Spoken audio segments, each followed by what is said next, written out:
Hi friends, welcome to Surekha చిన్న logs. ఈరోజు మా తమ్ముడు రష్యా పోతున్నాడు. మీ బ్లెస్సింగ్స్ మా తమ్ముడికి కావాలి. మా ఫ్యామిలీలో ఫస్ట్ మా తమ్ముడే పోతున్నాడు. ఈ వీడియో నచ్చితే లైక్, షేర్, సబ్స్క్రైబ్ చేయండి.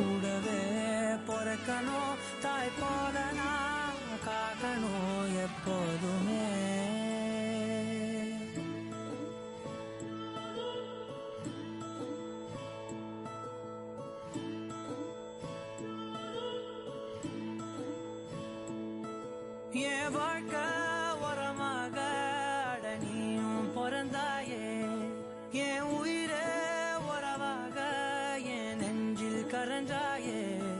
பசி தூக்கத்தை மறந்து நீயும் வடி பாசத்தை பொழிஞ்சாயே. தினமும் முகம் பார்த்து பூக்கும் புது விடியலும் தந்த